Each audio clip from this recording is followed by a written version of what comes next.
Hi, I'm Nick Watson. And I'm Bree Watson. And we're the host of the Constant Struggle podcast. We're also siblings. That too. Our podcast is about trying to balance art and life, creativity and chores, passion and paychecks. Each episode, we talk to an awesome guest. We learn about their art, their craft, and all the frustrating struggles that come along with the journey. So be sure to check out the Constant Struggle podcast on the Podcavern Network.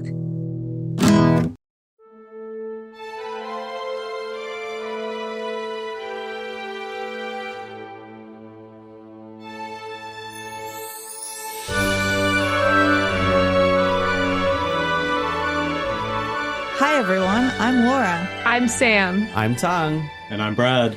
And this is Wicca Disney Homies, but you might know us as Disney Dummies.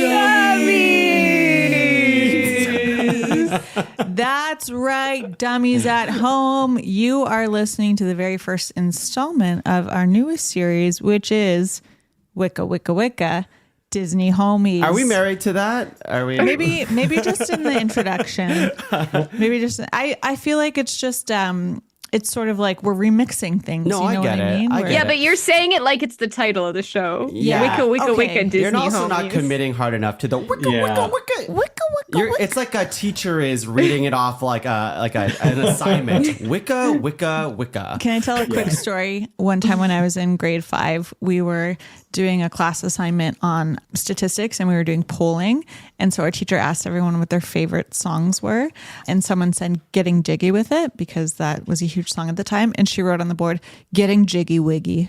And I think about it all the time. Anyways, you heard correctly, listeners. This is Disney Homies, where having gone through all of the Disney animated feature releases, all of the Pixar animated theatrical releases, and a good chunk of Pixar shorts. I mean, all of them, really. Oh, boy. The theatrical ones. Yeah, just not the Spark shorts, whatever that is.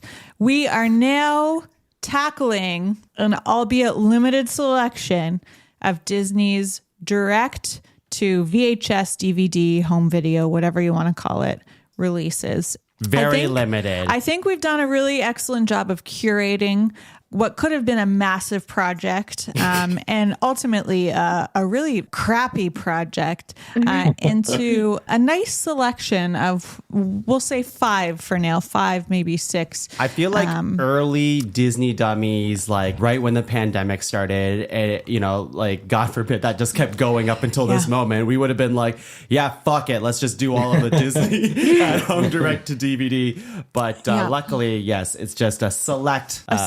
The cream of the crop, you might say. And because it is December, we're starting off on a festive note. What's that?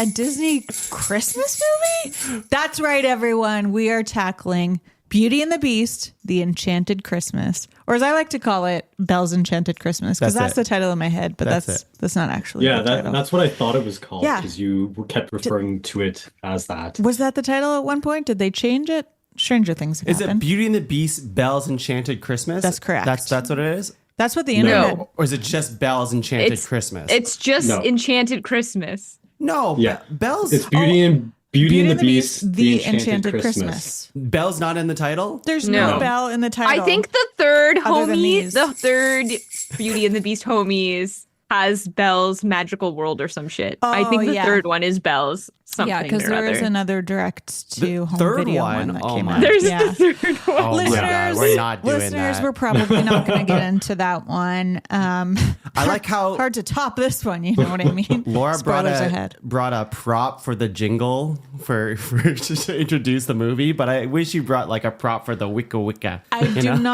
do not have a spin table. Is that what they're called? Yeah, that's what they call them. A disc jockey table. Listeners, quick story, listeners. Yeah. My mom loves a party and she loves a DJ, but she refuses to refer to them as DJs. She only refers to them as disc jockeys.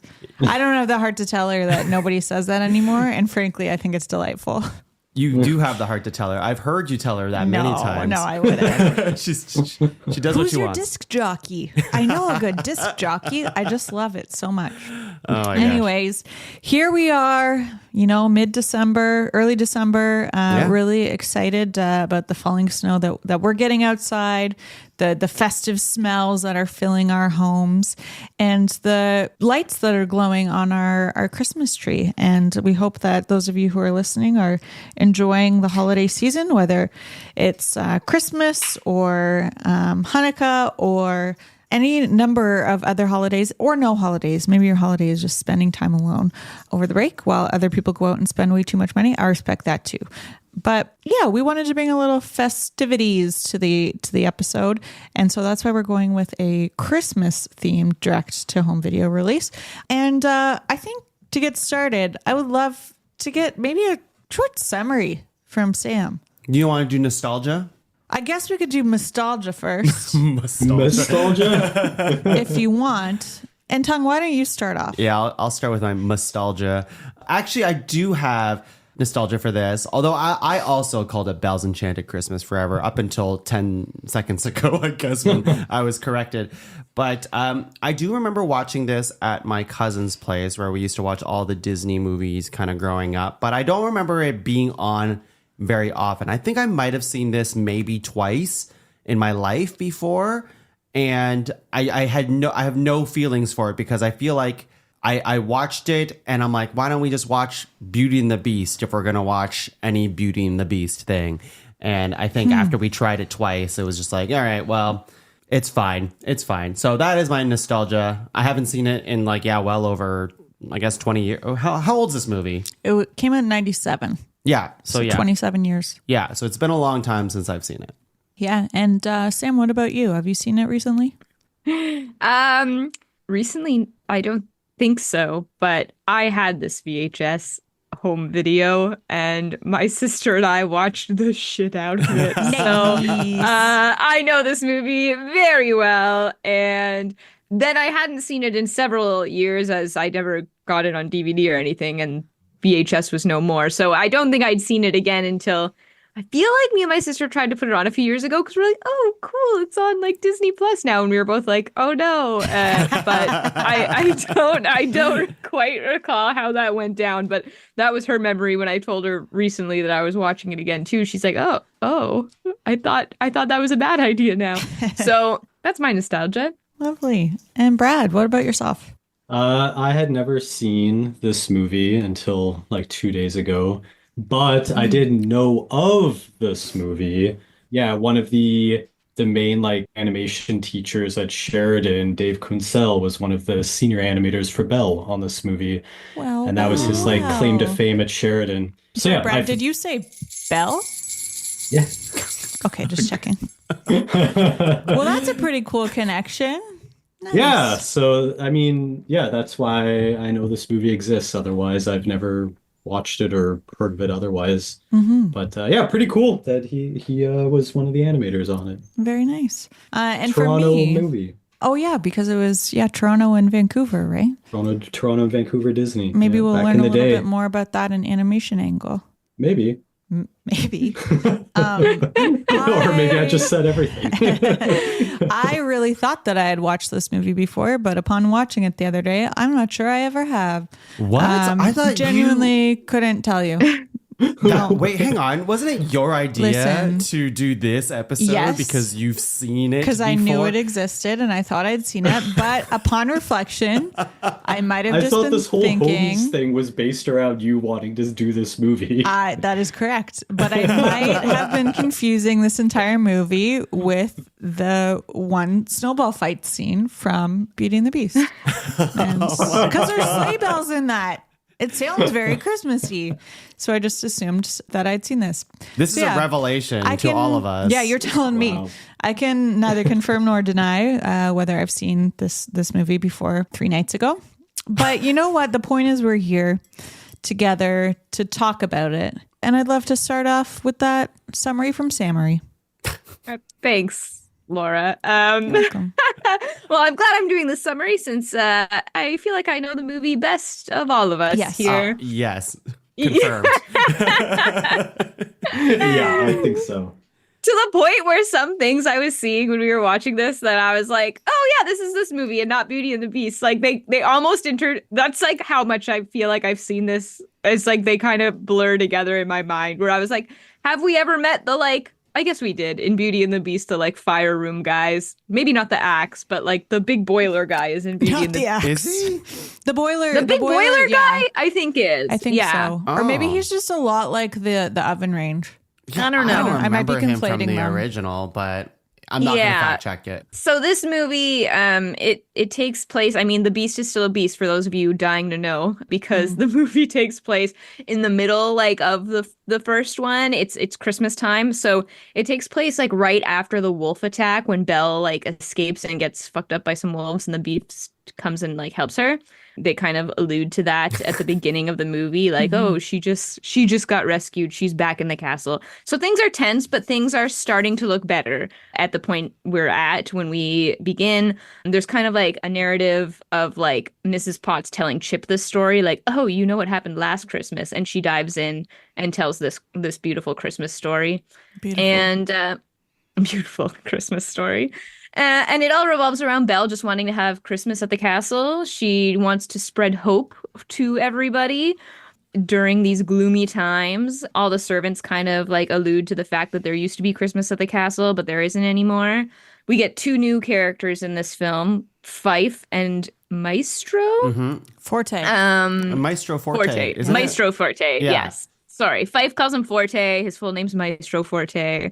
So their whole thing was they were like the music guys in the castle back in the day.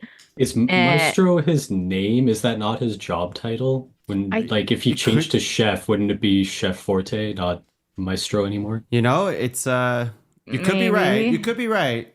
But they do refer to him as Maestro quite a bit in this. Yeah, They it's like do. referring to Coach. I thought it was Yeah. his You're first like, and "Hey, what's second up, name, Coach?" like Yeah. a joke. Oh, I see. Like his name is Maestro Forte. But then I don't know. Fife is Maestro at the end, right? Yeah. He becomes, yeah, I guess Maestro Oh, Fife. he Maestro. becomes the okay. Spoilers, sorry everyone. That's Spoilers! Oh my That's God, a Laura! movie, Laura. Holy shit! You That's heard okay. nothing. We're going loosey goosey with summary this time, so Yeah. whatever. But I mean, we meet them pretty early on. I feel like we kind of like have scenes of the Beast and Belle having fun outside, which is very reminiscent of the snow moment in Beauty and the Beast, because they're in the same like outfits, like they're outside, like cape and like her outside. Yeah, it's just like an wardrobe or whatever. extended version of what we saw in the montage in Beauty and the Yeah, Beast, right? essentially, for the There's- Something There song. There's like a lot of Beast angst in these. I can't remember what he says about the snow angels, but I was like dying. I'm a laughing. monster. Yeah. She's like, look at the snow angel. And he's like, I'm a monster. And like rips this. Like, He could have destroys the- easily, maybe it was a hot take, but he could have, I think as a beast, He he could could have have made a still really made a good snow one. angel. Yeah. It's like, dude, you didn't even try. He was being really hard on himself. Yeah. So they're just like doing wintry shit, skating, making snow angels. He's like not really having it. He is very angsty at the beginning of this movie. Storms off a lot throughout this movie. But Belle decides she's gonna have a Christmas at the castle this year. All the servants are kind of hesitantly on board. At first they're like, I don't know, like Master doesn't really want to do that, but then she kind of convinces them that like maybe it's what we all need, and like things are going so well right now. And I think she's like right in thinking that like things are starting to go better with the Beast, so like, you know, she's genuinely doing this to like for him and stuff. Stockholm syndrome's setting in well. Dude, hard in this movie actually. But and then the movie's kind of like a what do we need to have Christmas going on here, right? Like there's a whole song about it, like Christmas, like figgy pudding, this, that, like what is Christmas to you? So we go and meet another new character in the movie, and that's Angelique, and she's a decorator, like castle decorator. Wee wee.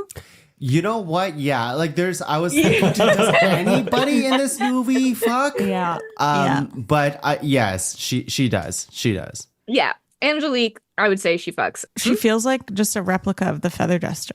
a little bit. A little bit. Yeah. Well, I mean, Like sassy French. yes. And she Yeah. has like Coquettish. she's like a doll form. Also banging Lumiere. Yeah. Yeah. Yeah, I was gonna say Lumiere wishes he fucked in Yeah. this movie. Yeah. Yeah, but it does sound like he's having an affair. Yeah. Oh, yeah. We don't know. Maybe they're full-on polygamous. Kisses Angelique. Like, Yeah, but we it's a don't know lot. if he and the Feather Duster were ever exclusive. It's true. We shouldn't assume They both. it's true. fair. Yeah. Like We the have no only thing idea. I wrote down from while watching this movie was that Lumiere definitely fucked this Christmas angel. Yeah, for sure. Yes.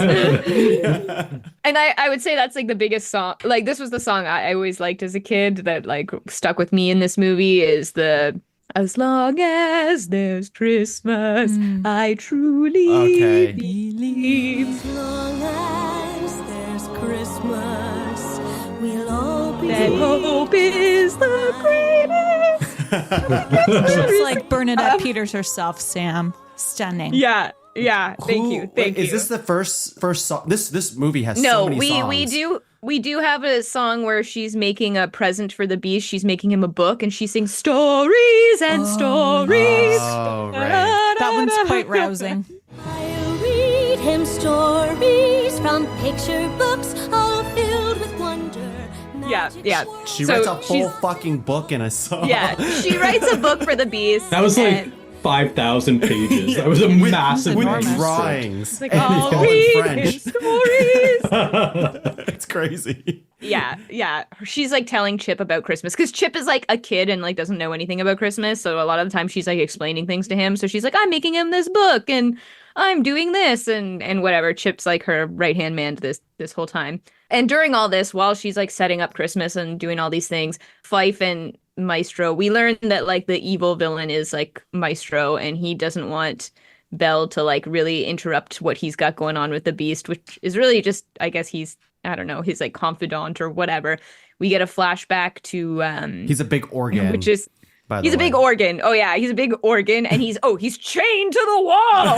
So Yeah, he you can't- can't- As in piano, not like a human organ. That's or true. something. An Sorry. organ piano and Fife Oh, is a and little he's Fife. a CG organ, like Yeah. not hand Yeah. drawn. That was Yeah. big. The Yeah. G is for jarring. That's I was kind of upset. That's Jay. But, that's Jay. Yeah. Gary. So he's like the big bad and Fife is kind of like his crony little guy and Fife is like this like very like nervous little what is that, a flute, a fife, Is Fife Piccolo. a fife? Actually, Piccolo. I have Oh, some he's a piccolo. thoughts on this, but he says he's a piccolo. Okay, so he says he's a piccolo. So he's kind of spying for the organ because the organ can't move all the time, and the whole thing is like, oh, if you do my dirty work and stuff, I'll give you a solo because this guy writes all the music for the castle. And we do get a flashback of why the beast hates Christmas so much, and it's essentially because it's the night that ruined his life. Another emo moment here. Yeah. And in this flashback, we meet Maestro Forte or whatever, because he's like, I wrote you a Christmas song. And the beast isn't, or Adam, I guess, Prince Adam is not impressed by the Christmas song. Somebody always else. Oh, forget he's that's his such a name. brat. In And this. he's Yeah. such a dick in this Yeah. movie. He's such a dick. I wrote wiener. He's a huge wiener Yeah. as a He's a teenager massive or wiener, whatever. Yeah. I hate Christmas. It's like, oh my gosh. Yeah. No wonder you got turned into a beast, dude. Yeah, What is this, a so- book? Books are stupid. Yeah, somebody gives him a book, he throws it, he's like all pissed off. But it does turn out that it happens to have been Christmas when the old lady came to the castle and put a curse on everyone. Whoa! What a twist. What a twist. What? It was Christmas. That's not Christmas's fault, by the way, Yeah. Beast. It's like, yeah, this thing happened on Christmas, but you don't have to hate Christmas because it happened on You Christmas. think He clearly Beast is- already hated it. He was being Yeah. a jerk You ass. think he's going to be reasoned with in this movie? No. Please. No. So we kind of know all that. Belle continues trying to set up the castle to the best of her abilities. Beast kind of catches wind of it, but he's mad, but he's kind of letting it slide a little. I feel like because he finds out that she like got him a present or something, or he's like being somewhat chill-ish at the beginning about it, even though Maestro Forte was like, meh, don't fall in love. There's a whole song where Maestro Forte sings to him about not falling in love with the girl because it's a bad idea. Songs and dance beneath the stars that shine above. Don't fall in love. Don't fall in It's love. not nearly as good as Megara's I Won't Say I'm in Love. Yeah, two completely different songs, but Yeah.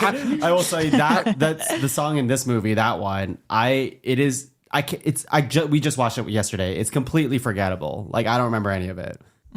Yeah, it takes a long time to build up to the part I just sang. That does happen.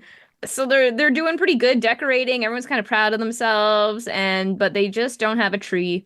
This is where we meet the little axe guy and the axe from the furnace room. She brings him out to chop trees, and it's kind of a bit. He's all like, "Oi, my nose! I don't want to chop the tree," or whatever he does. And then they take him out to the wood. Oh no! So Belle's like almost done, but they have this dinky tree, and then Maestro Forte plays some music that lures her into the room, and he's like, "Hey, you don't have a Christmas tree yet," and that's the Beast's favorite part of Christmas, and kind of like pulls a scar on them a little bit, where he's like, "Oh, did you try going out to the Forbidden Forest to get a tree? Have you tried going to the most dangerous spot? Where you literally just almost died by wolves, apparently, like a few days ago." So they go back out, her and Chip. She's like, "Fine, Chip, but we got to get back soon. Like, it's getting dark." So they go to get a tree. They bring Philippe. We get to see Philippe. I guess Philippe still fucks. Less so in this one. Less so, but He's not given much opportunity. Yeah. Does No, he get a he's moment? not. I can't remember. not really. Right. They go to get this tree. It's dark and creepy and cold, and they're like shivering, and it seems very miserable. Wouldn't recommend. They finally find this shining tree. They chop it down, and it's going okay. But then Fife goes along because Forte is like, "Don't let them come back." And then Fife's like, "Shit, shit, shit." And he doesn't even really do anything to stop them on purpose. But then he starts freaking out and like shrieks his little piccolo shriek, and it spooks the horse. And they're like on ice. And so everything just starts going to shit because they like break all the ice that they're on. And they're with a sled in a giant ass tree. So like everything's heavy and like terrible. Belle goes underwater. Chip goes underwater. She like rescues him, but then she's like pulled underwater. So there's all this chaos happening. Under and then the of course ice underwater. Like that's it's very scary. pretty This part scary always shit. scared me as a Yeah. kid. Yeah. Yeah. It's like very dark. She gets pulled into this dark, cold ass water under the ice, can't get up, and then she's like banging against it. That like, always freaks me out. Just Yeah. thinking about that. Oh. It's very scary. And then the beast shows up and saves them, of course, because he got wind of this, because he'd been waiting for her at the castle and she didn't show up, and he got grumpy, very much like in the first movie where he's like waiting for her to come to dinner and gets grumpy. Same idea. Yeah, that's true. It's the same thing. It is the same. So he brings them back, and he like, oh, he's so pissed, and he like throws her in a fucking cellar and is like, "I should have never. You were trying to leave," and man. And He's it's mad so he got it like mean. he tried to get a song going on for her because he's like, "Maestro, write a Christmas song for her or whatever." And she's breaking my heart. She didn't come to dinner. Yeah, pretty much. So he has a huge temper tantrum and like slams her in this shitty cellar for Christmas and is like, "You're never leaving. You're never coming out." And I was like, holy shit. And it's funny in context because it's like, man, they were like doing, that's where I'm like, this feels even more toxic and worse because like they were actually like doing well when then this happened. So like he was like, oh no, like you guys were already like happy and now he did this. It's weird thinking about it in the something there montage. It's like, is there something there? And then you just see some of this movie where she gets thrown in the cellar. See, I don't think anything's there, Belle. You just fucking threw in the cellar. They conveniently glossed over this part. Yeah, she's like in the cellar now, and he goes back up to brood with Maestro or whatever, and she's sad in the cellar, and all the other like household people like Potts and Cogsworth and them all go down to see her. And then it turns out like, oh, you know what? You don't need all that stuff for Christmas. You just need hope in each other. And so they're just like singing songs and being cute together. And Lumiere and Cogsworth sing about how they're better as a pair in an also forgettable song. Say that as a team, we have got to be the best. Now we found something we both agree on. We're a cut above the rest. Oh yeah, they do sing something. What the hell? We're a cut above the rest. Couldn't tell you. I don't know. Nope. I don't know it. We're a cut above the rest. Doo-doo-doo. And it's all blue, kind of like their moment in Be Our Guest when they start singing together. Anyways, so they're singing down there, being merry, and then it turns out as the beast is brooding upstairs, he sees the present that was left for him by Belle, and he unwraps it and is like, "Oh, a book." And then Maestro, I think, makes some like shitty comments about like, "Oh, a book, does it have pictures in it?" And Yes, they're the beast's beautiful. like, "No, but it's from Belle. And it like clicks to him that maybe he was an asshole. So he goes back down to the cellar, obviously, to apologize. And he goes in there and he's like, oh, I'm really sorry. And she's like all chill and like hugging him. And it's like, I forgive you. And I'm like, really, girl? That was fucking horrifying. But okay. So all seems to be merry and bright, but obviously Forte is pissed because this was not what he wanted to happen. So he starts losing his shit and just like slamming on his organ keys and like making a ruckus so much that he's like breaking off the walls. He's breaking the floors in the castle with his insane songs. So the castle floor is like busting apart and Beast is like, oh, and so it's just kind of the chaos, like climactic scene, I guess. And Beast runs up to Forte to try and stop him. I think he like rips him off the wall or something. He rips something off the wall. Eventually, he like gets unplugged and he's like dying, which I thought he smashes a piece of, maybe it's a piece of him back onto himself or something. Yeah. There's like a huge something. I forget what it was called, but it was like the key, the keyboard or something. I thought it was the keys. Yeah. His face is in the pipes. Yeah. But this is also when it has like the music is like real, like you see the music like magic, which was kind of cool. Oh yeah, that's also in his bad guy song, the "Don't Fall in Love." There's like the green magic. I just like singing that part. Little Princess and the Frog with with some of the imagery there. Yeah. Yeah. So Beast kills him. Yeah.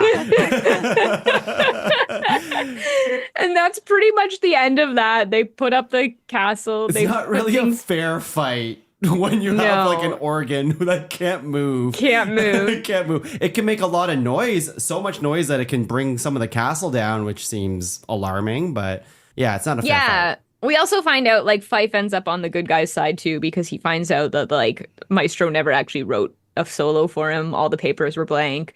And he was just like, me, you suck.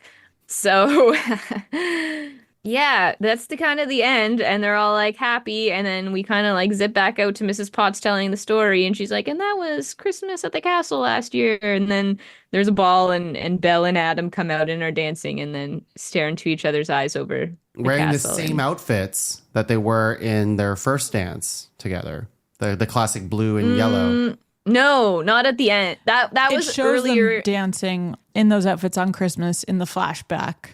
But in present day, she has a new Christmas dress. In the flashback, okay. That's true. Once they save Christmas and Forte's dead, they come out in the classic Beauty and the Beast clothes. But then in present day, at the end, they come out in like other outfits, and they're just like, "Hello, everybody! Yay, we're all happy now." So wow, beautiful. That's Beauty and the Beast. Quickest summary ever. Yay! Which is great. This is what we're trying to do now, folks. I knew I could do it! Just the Cliff Notes for real this time. We just can't stare down another hour and a half summary. We're over it. We need to move on. We need to move on with our lives. And we will. Yeah. It's time to Ricka mix it up. Whoa! Wait, did you say Ricka? I tried with an R. Yeah. Okay. How do you do it with a W? Wicca. I think we're both doing it terribly. Everybody gets to do their own intro. It's so true. It's we true. can use whatever concept. When it wraps up to Brad again, he can do his wraps up. Nice. No, yeah. Fuck yeah. Like presents. Yeah. Well, Sam, thank you so much for that beautiful summary, and most importantly, brief. But yes, it was also enchanting. Setting the bar, you guys. So what did everybody think? Sam, I feel like you were a huge fan of this film going in. Yeah. And have your feelings changed with time? So here's the thing. I did love this as a child. And then, like I said, I feel like my sister and I tried to watch it a few years ago and we're like, oh no, this is bad actually. But now coming back to it again, I'm like, I don't hate this. Maybe it's because it like is so intermingled with other like Beauty and the Beast shit in my brain, but like I didn't find it painful. I didn't think the animation was like too much worse than honestly Beauty and the Beast was. So it wasn't like painful to watch. I thought the songs were fine. I do like As Long as There's Christmas. And the stories one goes pretty hard too. And I don't know. I think there's probably a lot worse, and I think it's very watchable as a Christmas movie. So And I beg to differ. I thought it was horrible. I was like, I can't believe I made us watch this. But, here we are. And now I know that. And I hope we never watch it again. That was like Laura, you're- explain. Yeah, you had fond memories of this I movie. told you where those memories came from, and it turned out they probably weren't real. I would rather watch the Something There montage 1,000 times over than watch this again. I thought it was truly quite awful. Oh, wow. Just me? Brad, thoughts? It was forgettable. Like, I wouldn't watch it again. I didn't think it was terrible, though. Oh, okay. I mean, better than Cars. Oh, Was it? tough Better than call. Cars Better than Cars 1. Cars 2. Cars 2 better is than bad. Cars 2. Cars 2 is the better bad than one. Cars Yeah. 2. Yeah. I'd watch Cars 1 again over this, I think. I think Yeah. so too. Yeah. I mean, the only thing this has going for it is that it's a Christmas movie, and I'm a lot more forgiving Yes. around Christmas time with what I watch. Exactly. It's true. If this was just like I think it is the Christmas aesthetic and Christmasness of it that makes, because I never would have rewatched it a million times as a kid either if I wasn't like watching it at Christmas. probably.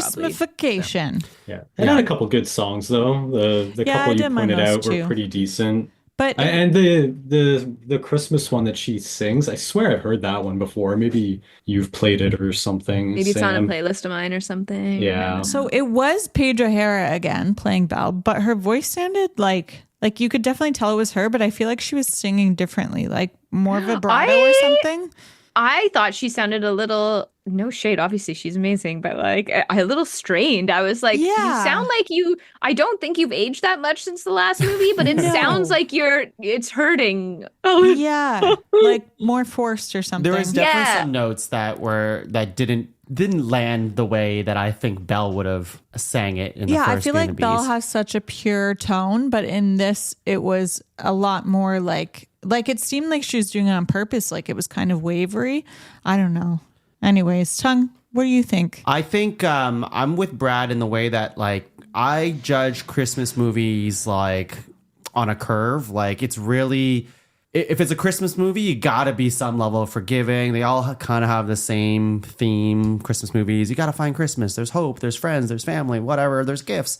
And this movie has all of the DNA of what a Christmas movie is. So it checks the box of at least, yes, it's a Christmas movie. And then like it's using characters I like, but not in the way that I loved them in the first movie. Not like enough all Lumiere of the and side Cogsworth. characters.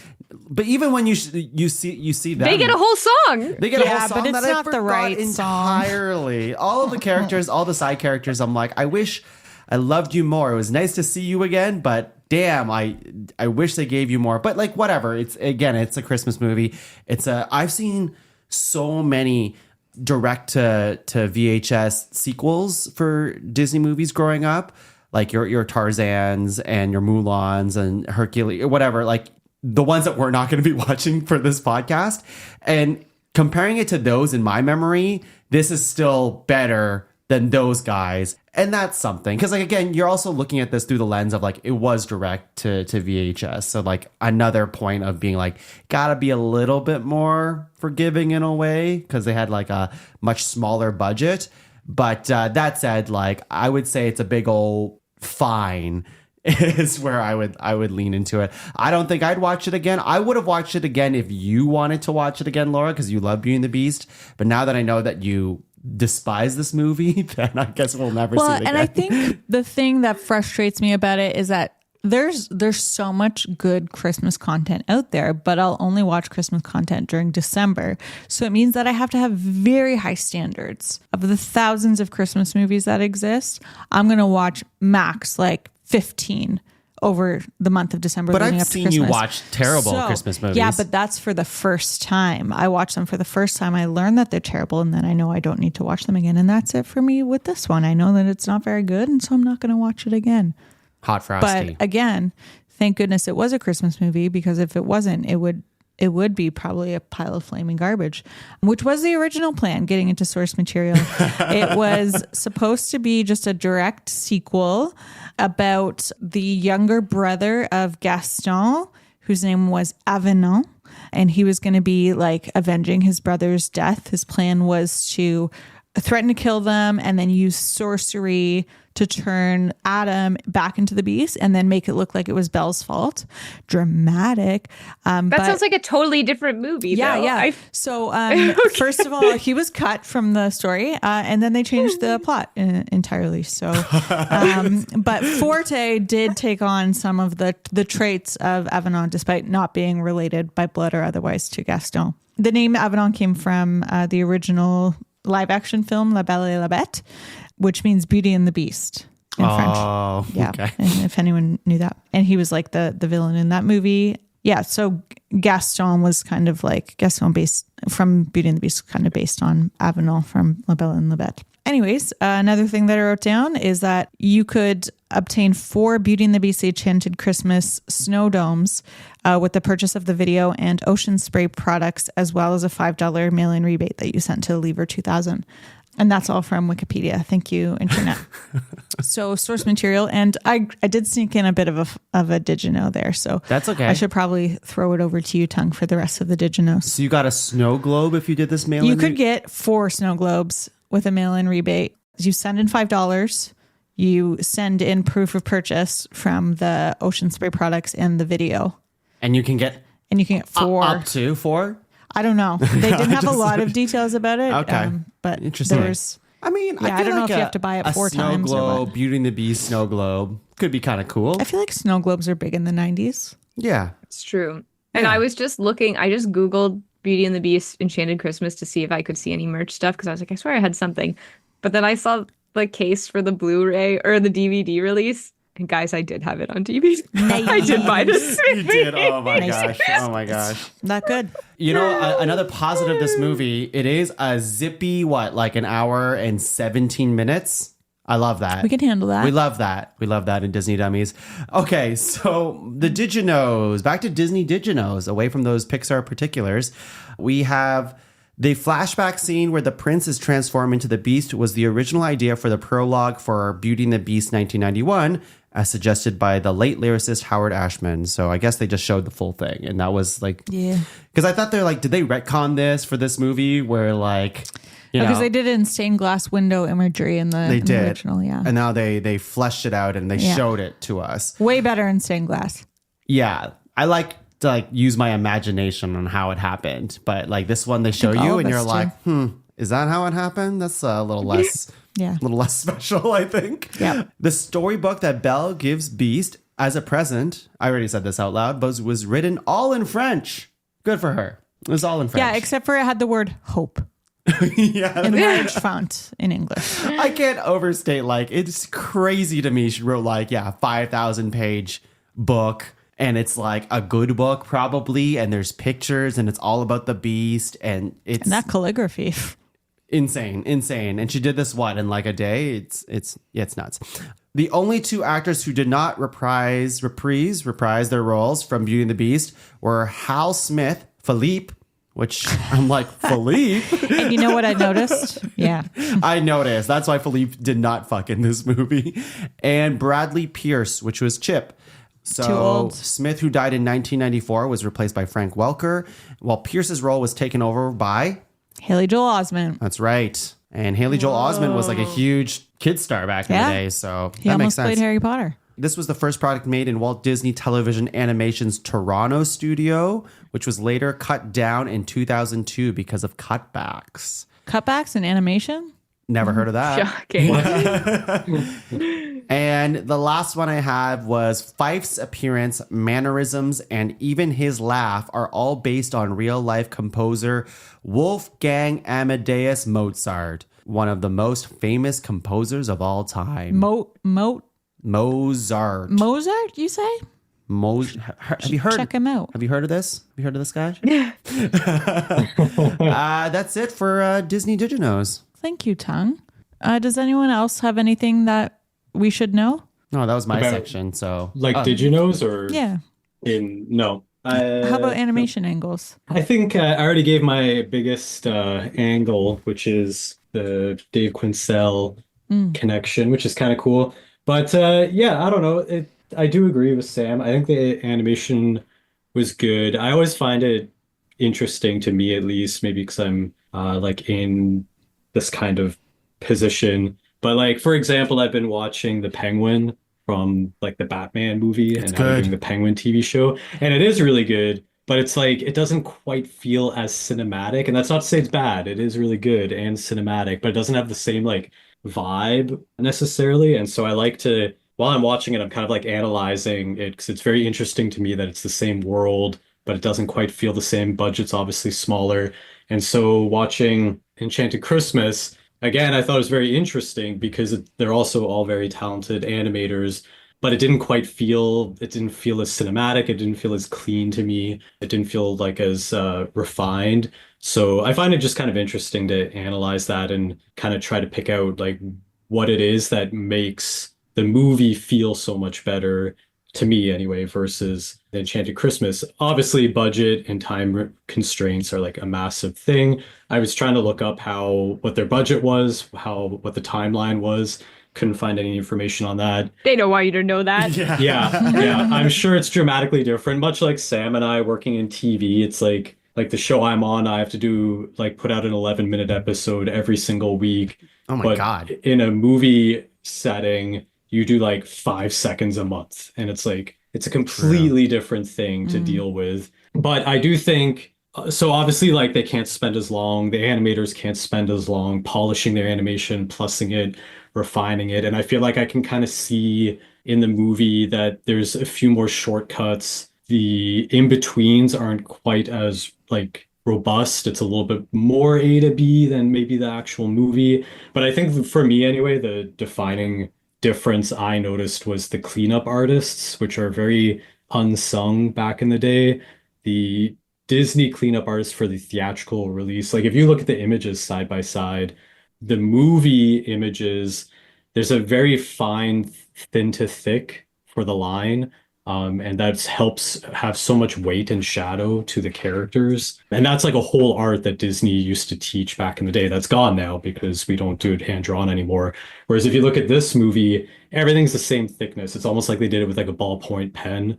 It's just which is clean and it's great for doing cleanup on the computer, which is how they did this. I don't think they did that with the original Beauty and the Beast. I think that was still cell painting maybe. But I think it takes away some of the life that the rough drawings have. Because if you look up the rough animation from this movie, it looks great. It's got so much life to it. You can see the structure, the movement.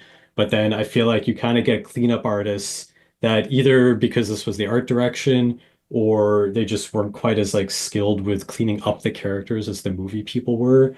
But I think when the cleanup artist took over, it kind of like mutes the life of the characters a little bit more in my eye. And yeah, I don't know. I just think that's very interesting that something like the cleanup and the thick and thin can add so much life. And then when you take it away, because I don't know, probably money reasons, it's like, oh, we don't need that. Like the animators will make it look good, but then it's like the cleanup artists go in, they don't rotate the characters quite as cleanly. They don't do the in-betweens as cleanly. It's a single thickness line, which doesn't have any weight or shadow or like force behind it. And yeah, so I like to kind of think about that stuff. But overall, pretty good. But yeah, That's kind of cool. looks. That's cool. I never thought about it like that. But Yeah. that's a really, yeah. I noticed there was something different with the home with this movie compared to the last one. And of course there was because it wasn't a theatrical movie. But that's really a cool insight to Those cleanup why. artists. Yeah. My one question for animation angle, maybe you have answers to this, but I was wondering, or everyone, what was your feeling on the CG Maestro? Because that definitely threw me when I first saw it. I was like, what the fuck is this thing? Felt like a different movie. And then like I feel like there's maybe the only things that we see in the same shots as Maestro were like Fife. And then at one point he's like tethered the beast onto these green lines of evil and he's floating him around in space and stuff. And that looked weird. I didn't like it. Yeah, it was different. I mean, it didn't necessarily pop to me too much. I wasn't expecting it from It was- a it's direct very, to like- VHS type of movie and just Disney in general, like that type of look Yeah. was like, whoa. I thought it was pretty well done, kind of limited. It was interesting because I found it behind the scenes. Like, so obviously, I'm sure Sam has seen all the featurettes, but I found like a YouTube thing where it had just all the featurettes. So I was watching them, and it's so funny seeing like the mesh that they use to animate Maestro. and how like rudimentary it is, and it's just like crazy to see how far we've come with this kind of stuff. But I think they did a good job looking back, and it's Yeah, it's because definitely a little bit off. 1997, we said, like, what was Disney doing in 97? Hercules. Like, was Is that it? true? I think so. So they weren't even doing CG yet. Or Mulan, So it's yeah. pretty impressive. Like, I feel like Yeah, I mean, it looked In that- clean. It looked it. Yeah, looked it good didn't for what look it was. terrible. Yeah, like Um, Pixar. What had Pixar done at that point? They did, what did we say, 97? yeah. So like they hadn't come out with Bug's Life yet, but they'd done Toy Story. So Yeah, that's so this is like the so point there. early CG, which Yeah. is kind of cool, and it doesn't really look bad. I don't know, like he never bothered me, but I get that it's like weird if you don't It's expect it. I also obviously Jarring expected rather it. than- Yeah. I think the weird thing is like he's never, as Tom was saying, he's never really in a shot with another character. Oh, yeah, Laura So you said never that. really get that interaction. Yeah, even at the end fight, it's like the music's coming out and stuff. But yeah, you never get that connection between him and other characters. Yeah. But yeah. Feel like I'm a cynic now these days, but I gotta say, I do think, yes, the line thickness and everything, this movie obviously doesn't look as nice as the other original, but I expected the animation to be a lot shoddier. And I mean, I do remember when we rewatched Beauty and the Beast, there was a lot of scenes where I was like, oh, this was like, they didn't care about this moment kind of thing. And I feel like I could see the like weaker animation points in that movie that I never noticed as a kid. And so going into this, I was like, oh, it's going to feel like even worse than those moments in the movie. But I feel like as a whole, it was actually animated pretty well. Like, I was like, oh, this is like better than I kind of expect from a home video For movie. sure, yeah. And I thought the animation, maybe not its cleanup, but was like, I thought it was like not that much worse like than the original. So in my mind, like we were saying, this was like a Toronto and Vancouver studio that maybe does TV or whatever. This is straight to DVD. And I was like, what kind of pressures and Oh, yeah. exploitation no. were they Yeah, under to do quality that was almost as good as the movie, Yeah. but probably in a shittier deadline because it's not a movie. And then get And I'm shut just like, down right after. yeah, exactly. I'm like, this all sounds like it's probably, I don't want to know more. Yeah. No. not great. Not great. Yeah, I'm sure the constraints were crazy on this compared to the actual movie. Yeah. Yeah. Well, listeners, you heard it from our animation angle experts. Not too shabby. Not too shabby. Not too shabby. Not too shabby. All right, let's talk about some reviews, shall we? Oh boy, I'm so Me curious. too. Yeah. So, Rotten Tomatoes. Anyone want to guess an over under? What do you think? 62. 20. 68. 13%. 13%. I thought it would go one way or the other. What? Either it'd be like really high or it'd be really And low. 5.9 out of 10 on IMDb. Still higher than not- Oh, that's better. Not a lot of reviews online for this movie, but a couple of quick 1-star or 5 stars here from Jeremiah Moore. This movie is a cinematic masterpiece. 2 words. It has amazing music and shows what Christmas is truly about, that being loved. I highly recommend, and Belle is an amazing lead. 18 people found this helpful. And then we've got Rebecca Matherin. This movie is wonderful. People should watch it and try it for once. One person found this helpful. Try it for once. Again, those were the 5 stars. And here's your 1 star from Koopaling Fan. I love this movie and it's enjoyable. One thing I love about this movie is that it, like A Christmas Carol, the Beast is Ebenezer Scrooge, Fife is the ghost messenger, the Enchanted Rose is the ghost of Christmas past, Belle is the ghost of present, and Forte is the ghost of future. 3 people found this helpful. Absolutely not Koopaling Fan. That is not. What a That is reach. not. We are not. What? How is that? And that's a No. 1-star review too? Yeah. So I don't I know don't if this person understand. has ever seen A Christmas Carol, but for those of you who haven't and might think this is similar, I promise it's not. This is a horrible take. This This is the coldest take. it's such a reach, but it's Yeah. not even. It doesn't even come close They to don't reaching know. it. It It's- doesn't make it- any it sense. They're makes- not reaching. Yeah. It makes me angry, to Yeah. be honest. But if you are looking for a great version of A Christmas Carol, may I suggest either A Muppet Christmas Carol Hell yeah. or Spirited Spirited. on Yeah. Apple Plus. Oh, yeah. Both great. We just options. watched that the other week. Oh, I know. 'Cause Sam told us. All right. And that brings us to Hot takes. Hot takes. Brought to you by the Boiler Room. By the Boiler Yeah, Room. hell yeah, for sure. You got it. Hot takes. One for me. The opening scene of the villagers walking across the bridge to the castle gave me trauma flashbacks to Mob Song in the original because they were carrying torches. But this time they were torches of light to guide their way to the castle where they were going to celebrate the holidays. Nothing. They weren't trying to murder anyone. So everyone was fine. Tongue, do you have a hot take? I have many thoughts, but I'll do with this. You think being like an organ is so bad? Try being the boiler room guy. Like, you know, when like everyone's trying, you're a candle, you're an axe, you're a teapot. This guy's a freaking furnace. And all he does is get people throwing shit into him all day. Like the organ guy, he gets to chill by himself. Whatever, boo-hoo. He gets to hang out with the beast all day, sounds like, because he's his best friend. But the boiler room guy, like you saw, like they showed a clip of him just like struggling anytime people were throwing wood in him. Seems like a bad life. Well, you know, if you can't handle the heat, stay out of the kitchen. Yeah, but he's in the boiler room. Yeah. Sam? Hot take. Yeah. I like when Cogsworth says, "Don't whine, glasses." Yeah, I laughed at that too. I wrote that down as a note. I like that too. That is good. One good line in this movie. Yeah. Brad. I don't think Belle has ever had to tie up a tree and drag it behind a sled because there is no way that knot would hold. The tree, it was like at the end, it would be pulled and the rope would just come right off the trunk. There's no way. You There forget, is no Brad, way. that it's an enchanted Christmas. So she had I don't magic buy on her it. side. She was outside the castle. Only the castle's enchanted. Maybe that's it. How does that work for the crew, like the people in the castle? If they leave the grounds, can they just like travel the world? Could Fife like travel the world, Lumiere? Oh, Go to interesting. As a piccolo? Yeah, or is it just like they become inanimate objects if they go too far from the Maybe there's like castle? a zone. Yeah. You know, like once you step I outside think the they zone. stay the same. No, because Chip goes with Belle to the village. Oh, that's true. And he Oh, remains that's Chip. right. So True. Okay, so yeah, they're mystery solved. All right, good to know. I've got to take issue with Fife because Fife is allegedly a piccolo. They say that. But anyone who's ever picked up a musical instrument knows that the mouthpiece on Fife is not a piccolo mouthpiece.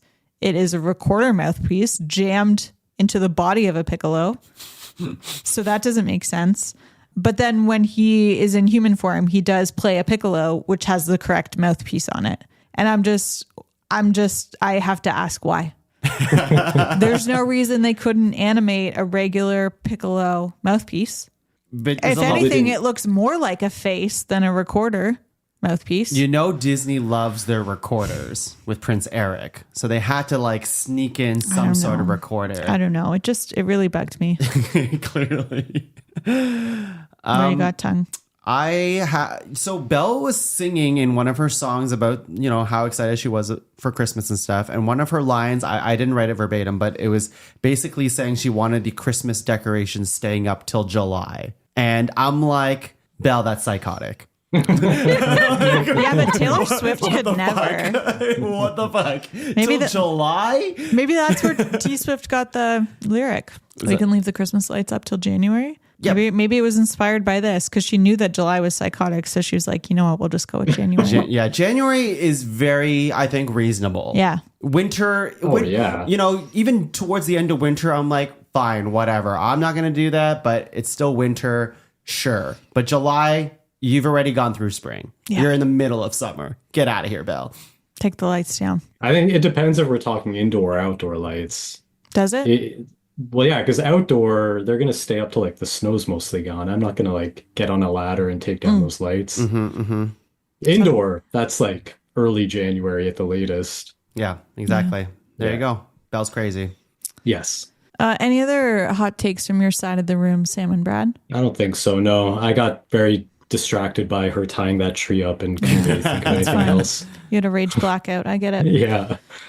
Tongue, how many do you have left? I just have 2, it looks like. Okay, give us one. Actually, I have 3, but I'll just give you, they're just very quick. They're less hot takes and more thoughts. Yeah. 1, Belle makes Beast try skating for the first time in the beginning of the movie. No skates. No skates. No skates. And he's very angry about it. He's got claws. Yeah. Who No, that you is can't not skate the on same. I claws. was just saying, not. she's not setting him up for success. And like, of course he's angry because it's like, oh If yeah, anything- I'll try some skating. His toe beans are super grippy because they've got traction so they don't slip. So that's gonna be painful on him. That's right. I'm saying she's not setting him up for success. Of course he's an angry Yeah. guy. And of course he lashes out on the snow angel a minute later is because she fucked him over with that whole skating thing. So Yeah, it He's wasn't. probably gonna get like snow clumps between his furry toes and Yeah. stuff, and Yeah. they're gonna have to like cut it out of there. It wasn't supportive mentorship. no, it wasn't good. And the other one was, I had 2 more, but the other one was Maestro. He looks like the mirror from Shrek. Oh yes, Right? That's yeah. Yeah. I knew he looked. I said familiar. either that or a character from Reboot, but I think it's more it's more the Shrek thing. Yeah. I'd like to take a moment for our little Jewish friend, the Axe, because I really feel like he got the short end of the stick in this movie. He had to put himself through physical pain in order for everyone else to have the perfect Christmas. And I just have to say, Oi Gewalt.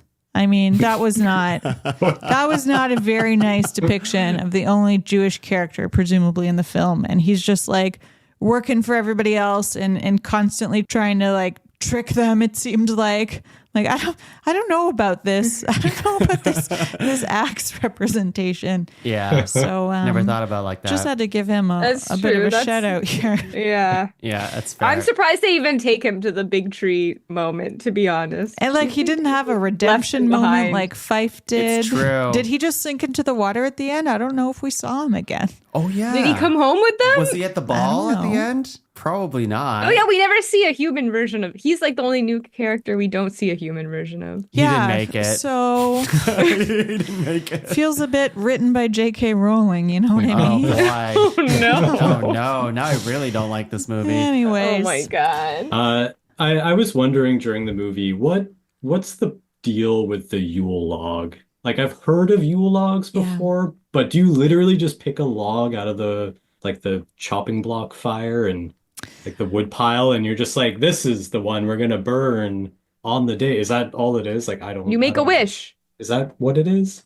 You make a wish on a fire log? TBH, my only familiarity with the Yule log is every year my mom makes a very thin sheet cake, which she coats in icing, rolls up into the shape of a log, and then coats the outside with icing. And that's our annual Yule log. It's a hit with kids. So you don't light it on fire. We don't make Don't any light it on wishes, fire. but our tummies do usually hurt after eating it. 100%. But you don't light it on fire. No. Which is yeah. It lights our insides on fire That sometimes. is actually it's You interesting. eat Yeah. too much. Belle goes down to the boiler room, talks to the axe guy, Yeah. and he's like, "What kind of wood can I get you?" And she's like, "Don't worry, I'm browsing. I can just do it myself." And it's like, Mahogany. this guy, this is his fucking life. He could have found you the Yule log in a second. Yeah, what yeah. are you doing, Guy. Belle? He was like eyeing up every log and looking for Yeah. straightness, and I'm just like, what are you? What? I don't understand this. I think tradition. usually like a classic Yule log as they're depicted is like long, and you know how logs are usually like chopped up, so you wouldn't want it to be chopped, but you don't want it to be like it has to be longer than it is wide. There's a certain like shape to a Yule log, an ideal shape, if you will. I'll send you a picture of the cake this Guys, year, Brad. You seem I to know looked a it lot up. about Yes, Sam, There- what does the there- internet have to say? Well, there's a lot of pagan background here, medieval Europe, Celtic type stuff with the Yule log. And it's they believed that as the sun is seemingly standing still during the 12 days at the end of December, keeping the Yule log aflame would persuade the sun to move again, lengthening the days and heralding the return of spring. So the log has to be the size of an entire tree. But yeah, it's like an eternal burning log. You would basically. need the log to be pretty big. This is for like a it to menorah do situation. 12. It is a menorah situation. Wow. It sounds like. Okay. Just a soft little burning log. Wow. So what you okay, do well, is- the But one then she picked would not have other- been big enough. No. Yes. I don't think any fireplace could be. It must be an outdoor thing because you couldn't fit that into. Imagine. Well, you unless it's could. just like maybe not a single log, but many logs. Like I Many think the more logs. basic version is just a large log traditionally burned in the fireplace on Christmas Eve. I think that's what Belle was going for. Yeah. She's Yeah. getting the perfect one. Also, Yeah, like when she's like hiding the log behind her back, and Beast is like, "What the fuck is that? We're in the log room. What could you possibly have?" And he's like, "A log." I hate this. Also, like preparing a whole Christmas extravaganza in one day is like a pretty crazy task. Yeah, but she had that they set out to Angelique. do. She Yeah. did have Angelique. Angelique. Yeah, it's true. And may I remind you of the fact that it's an enchanted Christmas. Yeah, that's right. Magic was on their side. I have two quick thoughts Please. here. One, it just hammering home that, you know, this movie makes me think that Beast really doesn't deserve Belle. You Sure. know? Doesn't. No. He's not that great. Not that great of a guy. This movie kind of proves it. I mean, why is she so nice to him? I don't know. He threw her in jail, man. Like, that's pretty fucked up. I think we've already Dude. established Stockholm syndrome. Yeah, definitely some of that. But yeah, it's strange. And the last thing I have is it's more of a greater Beauty and the Beast question here, less of a hot take, maybe a hot question. But can you, like, in the land of sequels and stuff like that, and Disney, like, you know, forcing sequels on people. And I know there's more Beauty and the Beast movies, but I feel like they're midquels and prequels and things like this. But like, could you ever truly do a Beauty and the Beast sequel from the original movie? Like, what could you do? Laura just told you somebody could re-curse him. Yeah. or curse Belle. Somebody comes.